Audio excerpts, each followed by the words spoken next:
Much. Hello again. Thank you for joining and welcome to today's event co-hosted by the Green Olive Collective and Extend programs. Today we will join with Benzion Sanders to discuss how his experience serving in the Israeli military in 2014 in the Gaza Strip motivated him to become an activist against the occupation. My name is Erez Bleicher and I'm the Membership and Advocacy Director of the Green Olive Collective, a binational advocacy information and tour guiding center of Israelis and Palestinians committed to a democratic future and an end to the ongoing displacement of Palestinians. We provide communities around the world with insights into the apartheid policies of the occupation and the resources to engage in meaningful advocacy and solidarity with Palestinians. Your contributions for today's event will go to sustain our work to amplify the voices of Palestinian and Israeli human rights defenders calling for a permanent ceasefire, a release of all the hostages, and an end to collective punishment in the West Bank and Gaza Strip, and support our efforts to raise local and transnational awareness about the violence of occupation and the ongoing Nakba. We need contributions from you, our wider community, in order to cover the costs of this event and sustain future public initiatives in support of human rights. You can contribute at greenolivettours.com/contributions, which I've just put into the chat.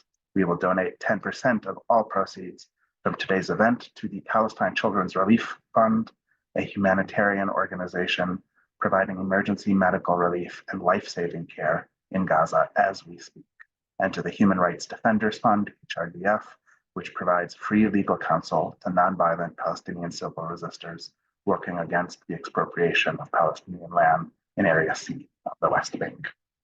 We are honored to co-host this event with Extend programs, which provides immersive educational experiences to young Jews and equips them with the knowledge and moral urgency to join the movement for democracy and human rights. It has introduced over 800 alumni to Israeli and Palestinian human rights defenders, grassroots leaders, and civil society actors working towards the end of the occupation and the future of mutual freedom. Benzi is the Jerusalem Director of Extend Programs and the former Jewish Diaspora Education Coordinator of Breaking the Silence, who I'm sure many people here are familiar with as well, an organization of former soldiers who served in the Israeli military since the start of the Second Intifada and take it upon themselves to expose the public to the reality of life under occupation. He grew up in the Orthodox Jewish communities of New York, is a veteran of the IDF, whose time in the army convinced him that the violence of military rule must end, and will speak with us today about how his experiences during Operation Protected Edge helped him realize that Israeli policies of siege, closure, bombardment, and ground invasion have not brought anyone closer to a future of dignity and security. I first met Benzi through his work with Breaking the Silence and have known him for years as a sincere educator and a thoughtful community organizer who advocates against the occupation from a place of deep moral clarity and personal conviction. Benzi, thank you for joining today. It's much appreciated, and it's good to be here with you. The last thing I'll say before we begin our conversation is that as we begin to discuss today's topic, everyone here should feel free, as always, to send questions in the chat. If you could just preface your question with the word question followed by a colon or a dash, I'll know to look for it. And if we have time, hopefully I can integrate them into the question and answer period at the end of the hour. So with that, I'll pass it over to you, Benzi, and I guess just ask you to begin by introducing yourself, of course, telling us more about yourself. What is your name? Where are you from and where is your family from? What is your background? And how did your experience growing up in the Orthodox community of New York shape your relationship to Israel Palestine?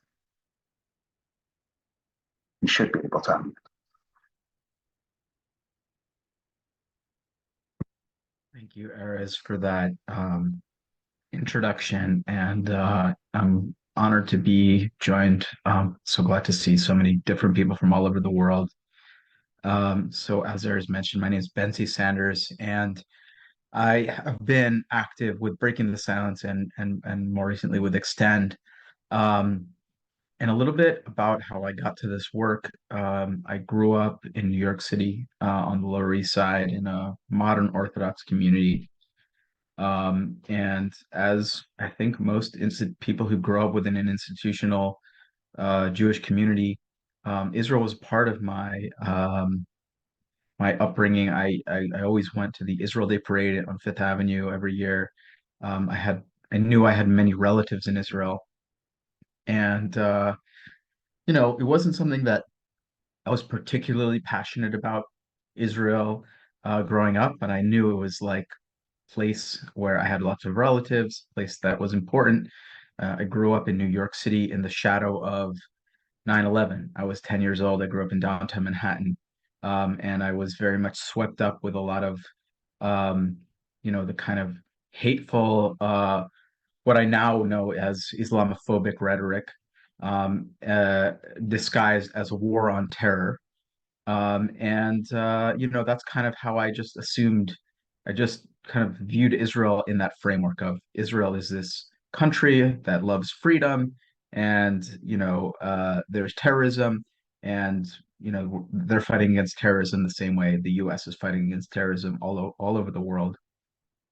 And I didn't really, again, like I said, I wasn't particularly passionate about Israel growing up. Um, and I actually came to Israel only for the first time when I was 18. I came basically my graduating high school class. Almost everyone went on what's called the gap year program to study in a yeshiva, a religious seminary, to kind of strengthen my Jewish identity before going off into college. And during that year, I became much more passionate about Judaism in general and about Israel in particular. I began to really deeply appreciate Jewish history, studying all these Jewish texts from the medieval times and Babylonian Talmud, and really just deeply becoming passionate about Judaism, about uh, Jewish history, and began to really understand the creation of the Jewish of Israel in that framework. I really, you know, started thinking about my ancestors, Jewish people who lived throughout the world, in Europe, primarily for me, who were persecuted for generations, who were murdered, and always yearned to be able to return to the land of Israel and for redemption. And I really began to see this establishment of the state of Israel in those terms. And I almost felt an obligation to stay and to be part of it. And that's what led me to decide to make Aliyah, to immigrate to Israel. That's what it's called. And and I knew that that meant once I became an Israeli citizen, I knew that meant I would have to serve in the IDF. I was 19 years old. And when I was drafted, I knew that I wanted to, make the greatest contribution I could make. And that's what ultimately led me to joining a special forces unit and serving in the IDF between the years 2012 and 2015. Um, so that's my background. I don't know if that's if you, Erez, I think you wanted to ask probably a follow-up question Yeah, about how I went from being an IDF soldier to turning into an activist. I have many follow-up questions, but I think that was a good beginning. I guess, firstly, I wanted to say how pertinent and poignant I think it is in your beginning, the way you pointed to the intersection between 9/11 and politics and developments in the United States and the international foreign policy of the US and Israel. That intersection continues, of course, to be quite pertinent today, and how it was present from the beginning uh, in this discussion is interesting to me and not a coincidence. And also just the ways you talked about the discourses, political frameworks, and vernacular political vocabulary you grew up in the Jewish community, your Jewish community in the United States, is of course relevant. But I guess coming to what you shared at the end, I wanted to ask more about your military service. In 2011, you were drafted for compulsory service by the Israeli military. And I wanted to ask, where did you complete your training and where were you stationed throughout your time in the Army? And specifically, before later coming to Operation Protective Edge, how did your experiences in the West Bank begin to color your understanding of politics, identity, and the reality on the ground? So, as I started saying, and as you asked, as you mentioned, I was drafted. Basically, I got a draft notice a few months after I officially became an Israeli citizen because I was 19 years old and eligible for the draft. And I really felt that really it was a privilege to be able to serve in the IDF because the IDF was protecting this really miraculous, redemptive, uh, Jewish people, state for Jewish people, who had been persecuted throughout generations and generations, and all of a sudden had been able to create a thriving Jewish society in the land of Israel. So I was really viewed it as a privilege. I wanted to make the greatest contribution I was capable of making. And that's what led me to try out for the Special Forces unit of the infantry brigade I was drafted into, the Nahal Infantry Brigade. I began my service in July of 2012 in the Negev desert. I did 7 months of basic training. I actually some of the training that I did was actually in the West Bank, and I didn't even know that at the time because the green line was totally non-existent. There was no border. In the South Hebron Hills, where I know a lot of Green Olive tours, a lot of the solidarity work, because there are many Palestinian communities that are under threat of expulsion and settler violence and IDF raids. But at the time, I was just doing training exercises in an area called Firing Zone 918. Um, but I spent 14 months to completing my special forces training. It was very much geared towards wartime. It was, I was in a reconnaissance unit, which had certain also counterterrorism, hostage situation capabilities, and I was really throughout my training, I really felt like I was preparing to defend Israel against existential threats. Now that all changed after 14 months. I completed my training and I was assigned with my unit our first deployment. We were sent into the West Bank, to the northern West Bank, to Nablus, the area around Nablus, to a settlement called Shavei Shomron, and subsequently to a settlement called Kedumim. And our job, they told us right away, was it was not a wartime deployment. It's not actively considered to be a war zone, but it's called routine security, um, that type of deployment. And we were told basically most of the skills that we had acquired during our 14 months of training were not relevant, and we were supposed to basically just provide security for settlers who had been moved into which had been established in the years since 1967, since Israel occupied this territory. And I did all sorts of routine missions, going out on patrols, making sure Palestinians didn't walk or drive on certain roads. There was perimeters set up around these settlements. We would go in and make arrests. We would also set up checkpoints, what are called flying checkpoints. These are basically kind of arbitrary road blocks where you would lay down some tire spikes and you would start stopping cars, um, not to look for anyone in particular, but to what's called make your presence felt on the local Palestinian civilian population.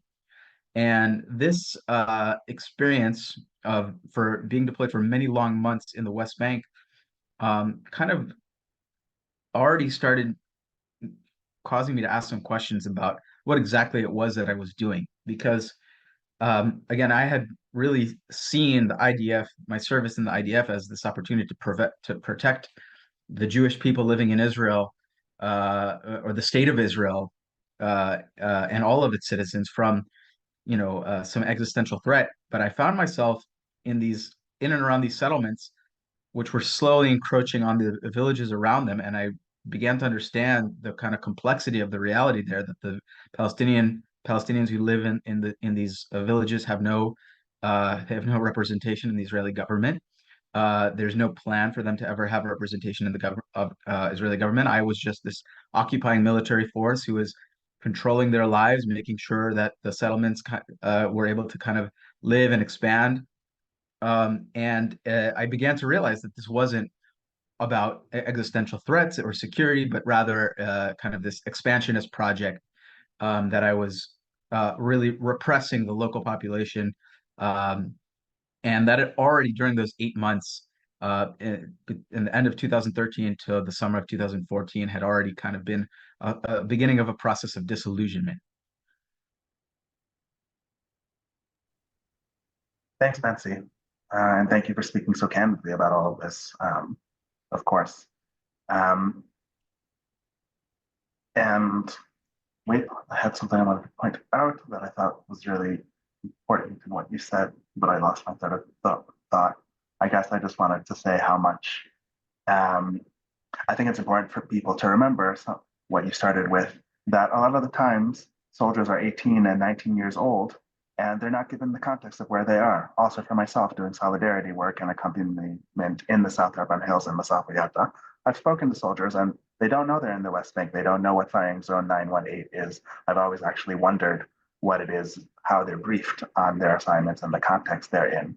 I'm curious also, yeah, if you started having conversations with others around you who were soldiers alongside you, and how that process continued as you then were deployed in Operation Productive Edge. But I guess I'm curious for any reflections from that, and then also to ask, moving forward, um, about the ways Operation Productive Edge brought you to understand that Israeli policies of siege, closure, bombardment, and ground invasion don't bring security, are not existentially depending people. What, in your experience, motivated you, um, to continue in that process, to continue reflecting and questioning, and what in your experiences of 2014 continued and deepened that process? Yeah, so it's really in that context that the War of 2014 broke out, in 2000, in June of 2014. These three Israeli teenagers were kidnapped and murdered by, what I think is considered to be kind of rogue Hamas terrorist cell. And that kind of I was in the north of the West Bank, and the IDF kind of used that as a kind of a pretext to do a massive, massive crackdown, on Palestinians. We began making major, major raids into Palestinian cities, Nablus, arresting more people than we had ever arrested. A major escalation. The whole world was, and the entire Israeli public was being told that Israel was doing this operation of bring our boys home. But really, what we were doing in the north of the West Bank, they told us very, very explicitly that we're not, no one in the north of the West Bank there's no indication that these children are kidnapped here, or that anyone had anything to do with the kidnapping. But uh, we were using it as an opportunity to what they called cleaning the stables. So we did a major crackdown. That in turn led to Hamas retaliating by firing rockets into Israel. And ultimately, we were brought back. We were pulled out of the West Bank and sent down to the south to prepare for a ground invasion, which eventually we participated in. We were sent in, um, to the Gaza Strip. Before we went in, we saw the kind of the night sky light up as Israeli Air Force jets flew over and bombarded the areas before we were going into, and artillery shells are flying over our heads. And we get into these areas where we were told that our job is to clear these areas, for of tunnels that are going into Israel. And um, we we were told that basically everyone was warned, all the civilians were warned to leave, and therefore, we went into every house with live fire, with a understanding that anyone who remains is a threat. And we went. I was in total for a little over 2 weeks. I saw these just really just destroyed villages. Um, really found very few Palestinians, civilians who remained, but we did find. I found an elderly Palestinian woman who had been killed in the second neighborhood we were in. I found an entire family. Not I didn't personally find them, but another team found an entire family who had remained, who really by luck, um, uh, in my view, were not harmed by the soldiers who went into their house. The soldiers at some point realized that they were innocent civilians and actually spared them as they were going in. And actually, I think they guarded them for a few days, gave them food, gave them water. They took the men um, into Israel for interrogation, and a few days later, uh, there was a targeted attack against one of the houses that the soldiers had taken over. One of the soldiers in my unit was killed. Many others were injured, and we ended up withdrawing from that neighborhood. And as soon as we withdrew from that neighborhood, the Israeli Air Force flew over the neighborhood and just basically bombarded it. And I learned later that actually 8 members of the Wahdan family, which is the family that the soldiers from my unit had found, were killed in that bombardment, even though my unit had cleared the neighborhood of all threats. And really, even the men of the family had already been taken out for interrogation. The only people who remained in the house were children, women, and elderly, and all 8 members of the family were killed.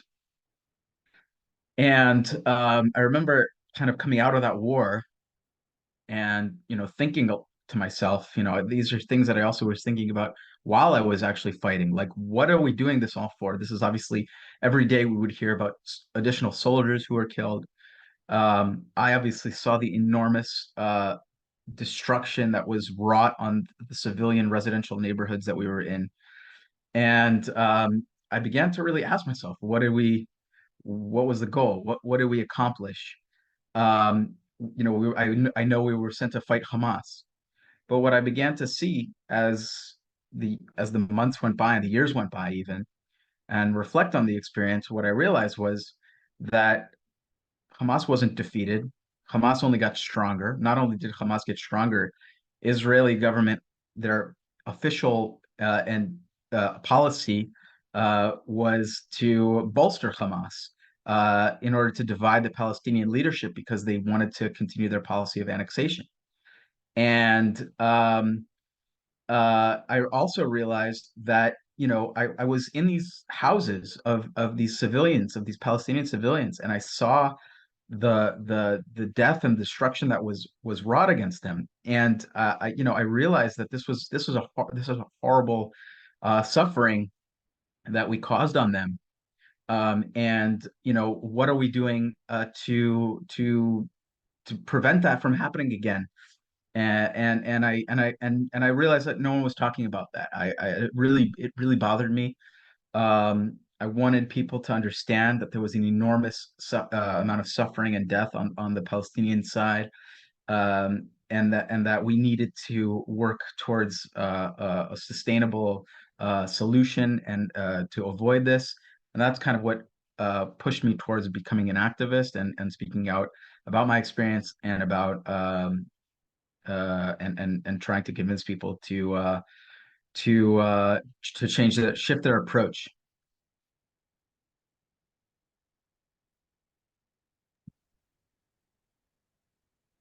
Thanks, Nancy. And I'm curious to ask, as you began to ask those questions, what were the communities around you in Israeli society or Jewish society around you that were spaces you could lean into those questions with others, where other people were asking those questions? Did you find that? If so, where? And what was the role of community in that process? Yeah, I mean, I think it was difficult in the beginning. I think gradually over time, I found, people who I could talk to about it. It's still not, really, there are not a lot of spaces. But definitely with Breaking the Silence, I found group of IDF veterans who were able to, who all, experienced in different ways, participating in the occupation. I spoke out a bit against my about my experience and against the policies that had led to that war and that had really shaken me so much to my core. Um, and that I just saw nobody was doing anything about to avoid a war like that from happening again and that enormous amount of suffering from happening again. And so, you know, um, I began, trying to share my experience. I think that in some ways, I had the opportunity through Breaking the Silence and also more recently with Extend programs. I've been continuing to speak as an IDF veteran, but also, with Extend, not, focusing on other aspects of the occupation and of, you know, whether it's with human rights, legal groups, whether it's with activists in the South Hebron Hills and Masafer Yatta, um, to just find a community of people who see each other, understand that both Israelis and Palestinians deserve to live with security, with freedoms, with rights, and to try to convince their their communities and the international communities who are all have stakes and are involved in various ways and to different degrees to take a stance in a way that will shift the reality. Um, so that's been very meaningful for me to find those communities and those ways to kind of leverage my experience and to try to change the reality. And I continue to seek out new ways and partners all the time. Um, Thank you. And I know from personal experience, of course, there's a huge burden, a huge social cost that comes for so many people in Israeli society who begin on the process that you're describing that um, you and I and many of our peers have undergone, are questioning the assumptive politics and logics that we were raised in around this place and what is happening, questioning whether any of the policies here and the policies specifically of occupation and siege, military rule, relate to security, or are they a policy that's designed for expansion and control to deny Palestinian autonomy and self-determination in a way that is not conducive to the well-being of anybody in any community. Um, it takes a lot in this context, I think, for many people to hold dissonances as questions arise and to delve deeper into the process. So just thank you for sharing about what that looked like for you and how you moved through that. And a lot of what you said leads perfectly into my next question, um, because you said repeatedly that you were bothered that nobody was speaking about it, nobody was talking about the destruction and suffering you've seen, witnessed, um, and a lot of people now are afraid that the current catastrophe will only pave the way for future aggression and suffering as the violence of occupation escalates and entrenches. What do you think are the implications now of what's happening October 7th and its aftermath and the lethal assault on Gaza? um, yeah, I think it really is like a very it's a very difficult moment because there's so much fear, there's so much suffering, and in many ways, the I think the work has changed. I think up until October 7th, so many Israelis and so many international uh, groups or people that I met with, it's you have to kind of convince them that there is this very violent system of oppression. They don't really see or feel so much. Um, but that it can erupt at any moment. That the daily routine is maybe not as explosive or as sensationalistic, but it's a kind of a grueling day in, day out uh, uh, system of oppression and violence that uh, Palestinians live in under, and that ultimately is not keeping Israelis safe, and is not working, not to anyone's benefit. And I think that now that's a little more obvious to everyone how dangerous and how unsustainable that reality is. Um, and uh, I think that still there is still a need to try and really, I think it's on a a much more basic level. I think that there's a now I think things have in some ways gotten much worse. Uh, people that people don't are dehumanizing each other at such a fundamental level, denying each other's you know uh, humanity. I mean, our minister of finance, said there's 2 million Nazis in Gaza. Like, really, there are things that have been said by the Israeli government that are being echoed by people around the world.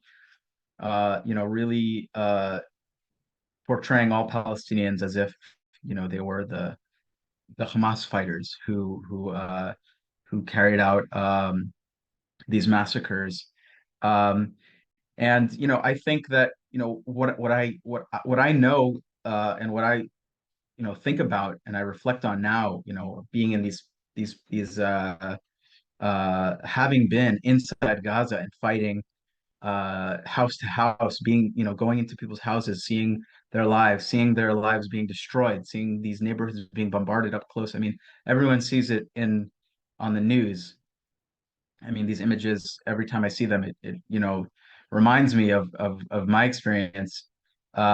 It's different when you're actually there, and I understand. To me, I'm not, I wouldn't be surprised if um, you know, one of the if some of the children from Beit Hanun, where I was fighting in 2014, participated, whose lives were upended and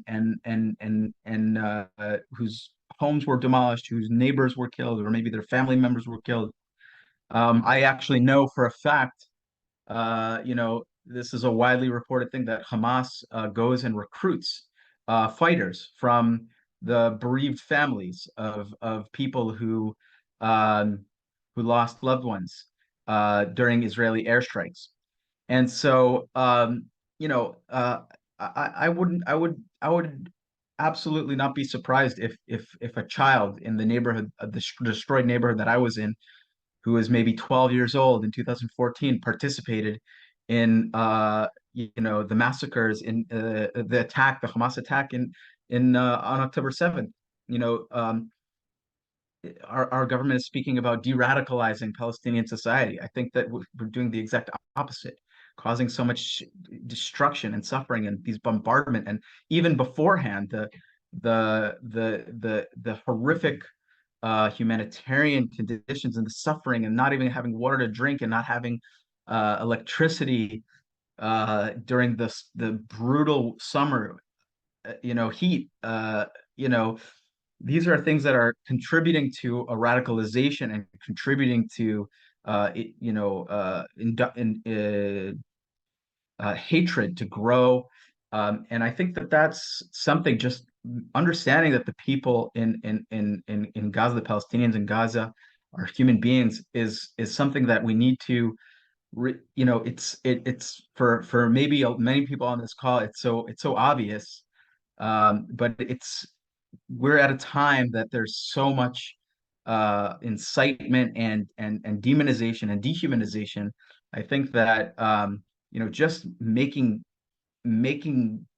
trying to trying to make people understand that bombing people to the Stone Age and making them suffer so horrendously it's not it's a lot of people in Israel are scared.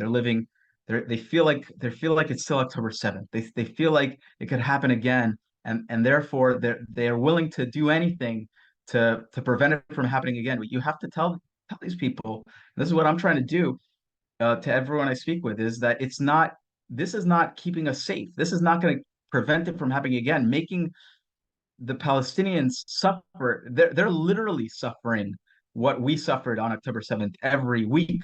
I mean, in terms of the scale of the suffering, the absolute suffering, I mean, much worse, even on a much wider scale. I think this is making Hamas and radical violence like what we saw on October 7th to be a much more appealing option, I think. It makes people much more vulnerable to the type of radicalization and violence that we saw. And it's something that I think it's really a basic thing, but I think that a lot of it comes from a basic dehumanization and the basic making these people out like they're not even humans. They're just Nazis. That's in their blood, or they're indoctrinating them. To me, I don't think that anyone who's had their home bombed, it doesn't matter what they teach them at school. They're gonna hate the people who bombed their home, who the people who are starving. This is we there's only so much you can blame everyone else. We're in control over the airspace. We're in control over all of the so I think that we need to really take accountability for that, and we need to make more people throughout the world understand that the policies of siege, of bombardment, of of uh, you know um, uh, everything that we're doing now and we've done previously has not contributed to our safety.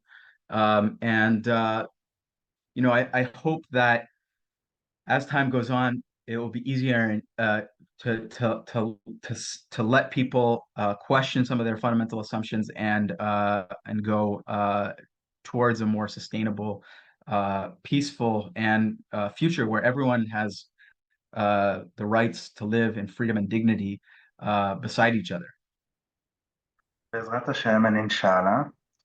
And I think, to me, what's so powerful in what you're saying, and also being with you in the context here in Israel-Palestine and in Israeli discourse, is that people who call for a ceasefire here or are opposed to the ongoing assault in Gaza are called naive or idealists. But to me, it is, as you're saying, naive to think that you can displace 1 million people, um, kill 25,000, and violence won't entrench itself, that you can contain this violence, that those people won't, of course, be opposed to the state and that's perpetrating these harms. Um, and we have to point out, just as you're saying, that we must find a more sustainable circumstance, and that only a lasting peace, an end to the occupation, an end to military rule, and a future of dignity for all can bring mutual freedom, prosperity, cohabitation in a way that's just and lasting and leads to the wellness of both and all communities living in Israel Palestine. It seems just very pertinent to me. I think moving into just a few last questions before I'll turn to questions. There have been many, many thoughtful questions from people listening, but I guess I wanted to ask for a moment about what you see as the necessity and the function of solidarity in this time, either from abroad or on the ground. We had in a recent, well, I guess not as recent now, in October, in one of the first webinars we did after October 7th, a colleague from the Gaza Strip joined us, and he said the following. He said, "The occupation is a weak system. It can't defeat feelings, the sincere feelings that we have, the one positive thing about this catastrophe is that it brings true friends together, and it is true friendship and solidarity that is sustaining my hope and my ability to resist. Um, I wanted to ask if and how solidarity sustains your ability to imagine different futures, what you see as the role of solidarity, and why it's particularly important to sustain solidarity in this urgent moment and call for a permanent ceasefire, a release of the hostages, and the end of collective punishment. Yeah, it's a tough question. I mean, it's definitely a very I think it's a very, very difficult moment for I think Israelis and Palestinians to be in solidarity with one another, because there is, Israel is killing Palestinians. The Palestinians, have killed Israelis. When the violence rises, I think it becomes much more difficult to be in solidarity with one another. I think that in some ways, just that most basic level of Israel trying to convince people that these are human beings on the other side, that the Palestinians are human beings, and convincing Palestinians that Israelis are human beings, that's almost the most we can ask for, and it's I think the first step, and that's we've almost, I think in the past maybe, uh, you know, uh, maybe it was a little bit easier before October 7th to do that. But I think in the international community, people who aren't directly involved, I think that is more important. I think we need international intervention to, because the two sides are so are so you know enmeshed in this violent explosion, that I think we need the people who are actually coming from the outside to say, I think it's much easier for them to look at the screens and say, listen, I saw what happened on October 7th to Israelis. I see what's happening, I see what's happening to Palestinians every day since October 7th, and I know what was happening also before. And we need to really push a compromise firmly between the two people to make sure that this doesn't happen anymore. Because it hurts me to say this, but it's very hard to see mass movements of solidarity. I can't expect I can't expect Palestinians to be in solidarity with Israelis with what, given what they're going through. And I think it's, maybe it's easier to a certain degree for Israelis. But I also think that it's not something that in a type of the solidarity, the type of actions, the type of active solidarity that, I think it's easier for Palestinians, for international external parties to be in solidarity with both people at the same time. Um, I think that's much, much harder. I think that the people who are doing it, there are Israelis who are continue to be in solidarity. I saw that there was a very, very moving piece in Haaretz today about this past weekend, about Israeli activists, some of whom, by the way, one of the activists who was featured lived in one of the kibbutzim on the border that was raided, and that its members were massacred. And the idea that his family members spent hours, almost I think almost 24 hours in a bomb shelter, hiding from the Hamas fighters who were going around, killing people, kidnapping people. um, and it took them 20 hours, but on the same exact day he was in the South Hebron Hills, or in the Jordan Valley, escorting Palestinian shepherds, and the IDF right away came, and they showed up, and they kicked them off of their land. This process of expulsion of Palestinians from their land. So, it's something that I think that is so, those voices, the Israelis and the Palestinians who are at this very, very dark moment, uh, who are still able to see the other side's humanity and sometimes even be active in their solidarity. I think those are, those people need support. They need to be amplified.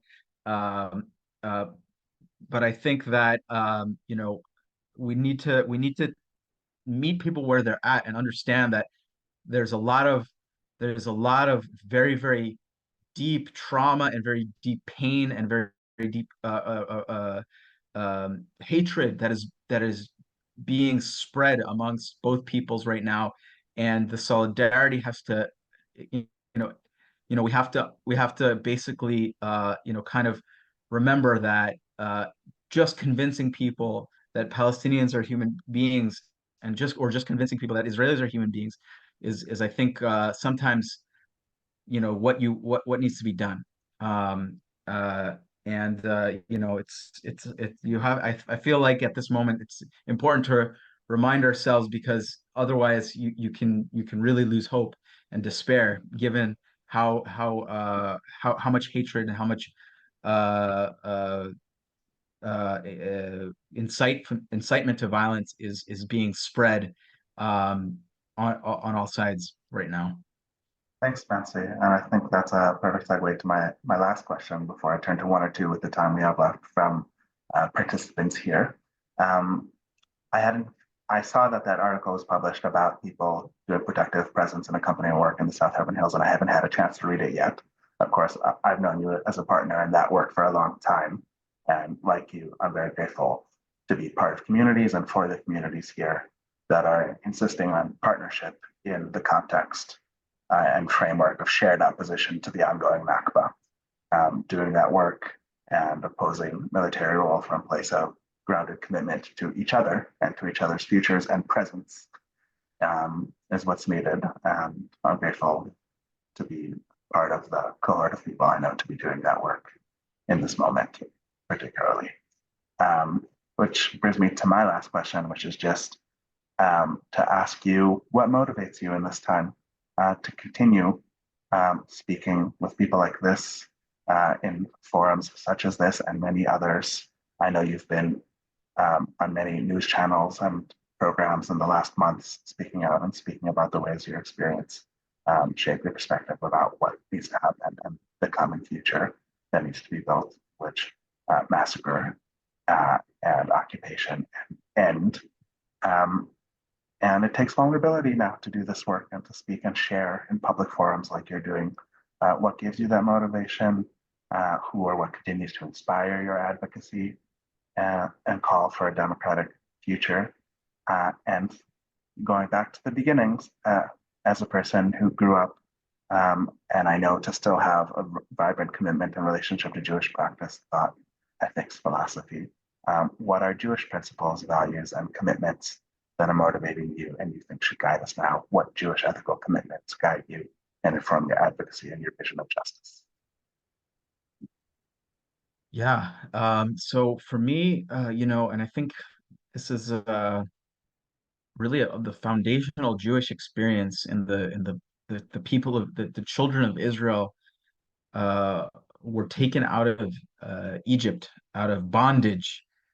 They were oppressed by their Egyptian masters, and to me, this is something that I do this activism. I think in some ways it's hard, where Judaism is being used by to justify kind of as just purely as a kind of a nationalistic, in Hebrew there's a term called dati leumi, means like religious nationalist. I think what we see oftentimes is really not just kind of a exclusivist nationalism dressed up with Jewish terminology.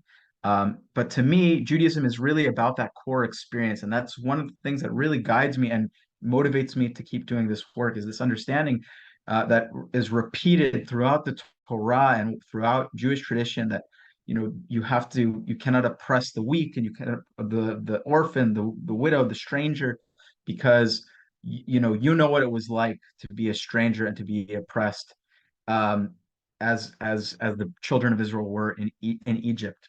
Um, and I see that there is a deep connection there. This is something that I saw, last week. A Jewish, looked like a teenager or something like that, an Israeli, blocking trucks with aid that were going to Gaza from the Ashdod port, to people who are starving.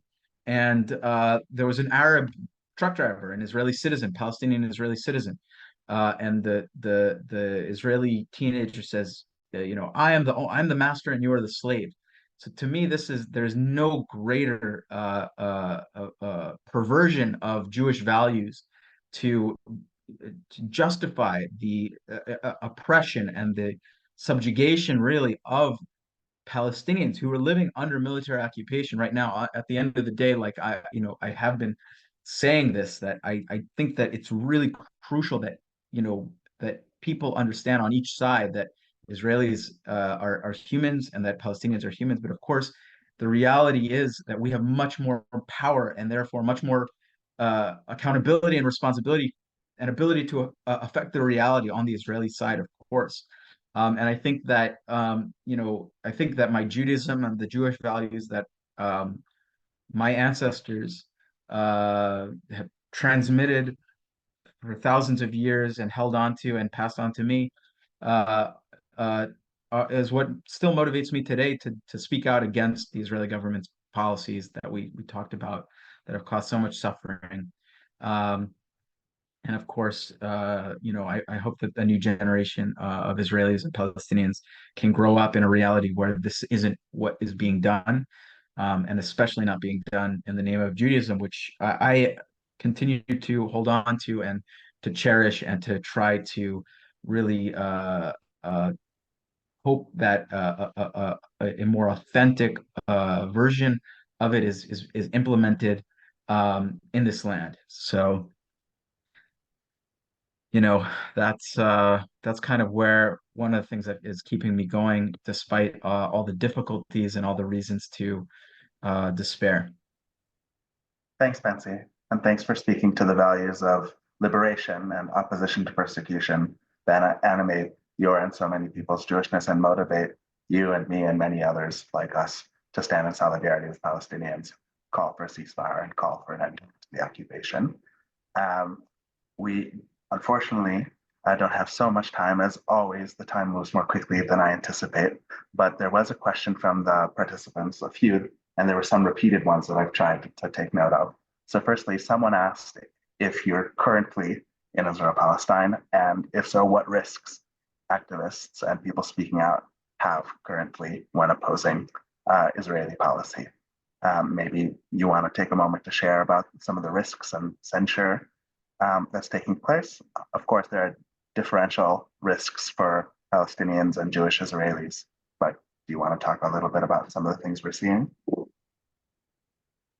Yeah, I mean, I can say that I think that certainly Palestinians who speak out against whether it's against the Palestinian Authority or the occupation, um, it's an enormous amount of risk of violence, of blacklisted, getting blacklisted, not being able to get permit, not being able to get a livelihood, or being incarcerated for going to a protest. I know I've been to protests where I did the same exact thing as Palestinians who I was protesting with, who they got arrested, and they were thrown into jail. They were, beaten. And so there's an enormous, obviously, Israelis who do protest, and I personally, I speak out. I don't go. I'm not like one of the more hardcore solidarity. I haven't really put my body on the line. I speak out, and that has made me a target of, I've been kind of, you know, uh, demonized, called the self-hating Jew, called all sorts of curses, and people, yell at a megaphone on tours that I lead sometimes. It's not fun. It's something that both my wife and my wife is a human rights lawyer at Hamoked. It's a very important legal aid, you know, organization that helps Palestinians, in all sorts of different ways. Um, and I and both of us have been doxxed by far right organizations. We want, they follow her in court and they follow me on my tours, and it's really, it does have an effect. It's definitely makes it difficult, but I think to an extent, it makes you also realize that speaking out really has the potential to change people, and that's why they're going after us. And in some ways, I think it's almost a kind of an affirmation that what I'm doing is really important, and I don't want it's not I don't take any joy in being hated or being demonized or being chased after or feeling like I have to hide my name or hide the identity of my not tell people what I do, and be afraid that people will recognize me or harass my daughter or things like that. So but I definitely think you know it's not easy. It's not easy, and people, Israel's a welfare state. People are afraid. People are afraid to speak out because they can lose their job, they can lose they can lose, all sorts of abilities to make a better life for themselves. And that's a real thing for Israelis. Even though it really pales in comparison to the lengths the Palestinians have to pay for speaking out against the occupation. Yeah. Um, well, though you and I don't face the same risks that Palestinian citizens or Palestinians under occupation risk for speaking out, thank you for helping me and helping us today to be grounded in that sense of moral clarity and to know that we have to use our privilege in the ways we can, and that um, yeah, that pushback makes it all the more clear and important that we need to speak out, and now's the time for each of us in the ways that we feel comfortable and able to act for justice and the end of the violence that's taking place. Unfortunately, with that, um, we're pretty much to the end of our time for today. I guess I want to ask you if you have any last thoughts that you want to share, that you want to end on, or that you think it's particularly important for people around the world to hear or understand about the context from your perspective. Um, yeah, just maybe a last thought that I'll share with you. You know, Obviously, I'm very grateful that you all took the time. I know there's so many different time zones here. So some of you it's Sunday afternoon, some of it's Sunday morning, some of you it's closer to evening, like it is here in Jerusalem, where I am. Um, and I just would request that that the message, if you take one thing away from what I said, is that don't allow anyone to convince you, or don't allow anyone to do any dehumanization to anyone ever, but in particular in the discourse around this conflict. And I think that making sure that people, we have to work there's a lot that a lot of topics and important discourse that I think we didn't touch on in this particular call. Lots of things that are being discussed about plans for the day after, or ceasefire, or a regional plan, the Biden doctrine, or what is a Palestinian state going to look like.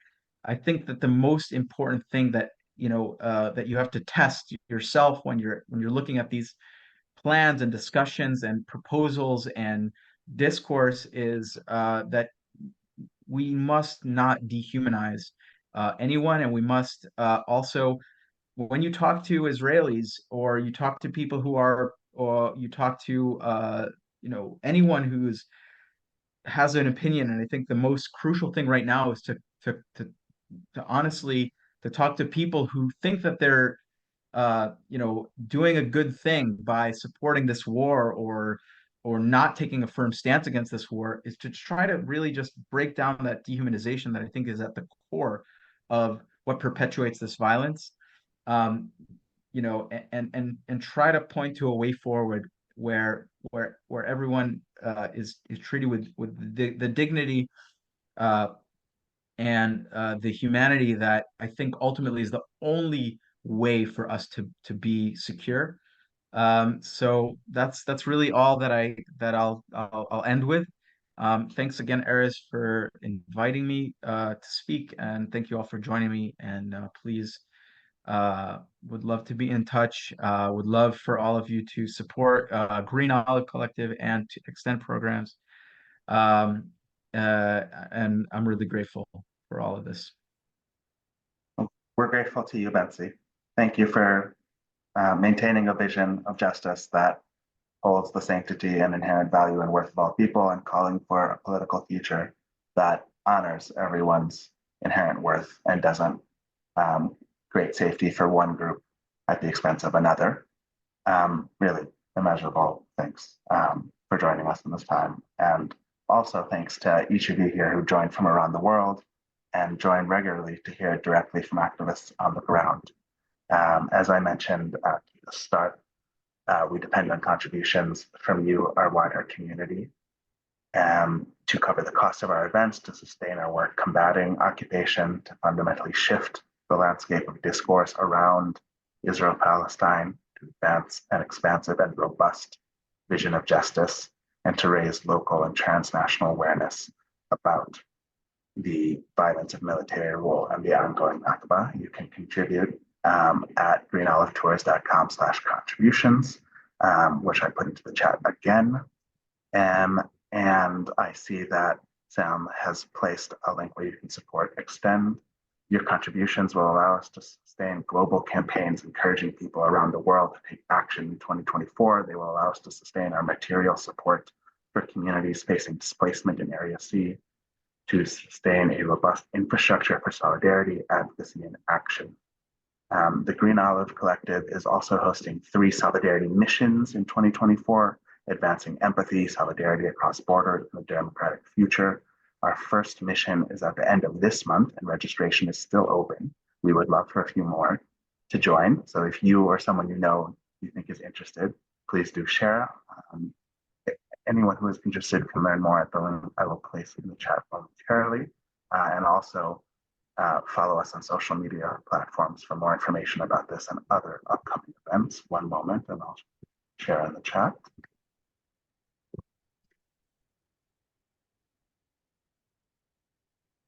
Those are our social media accounts and a link for the solidarity missions.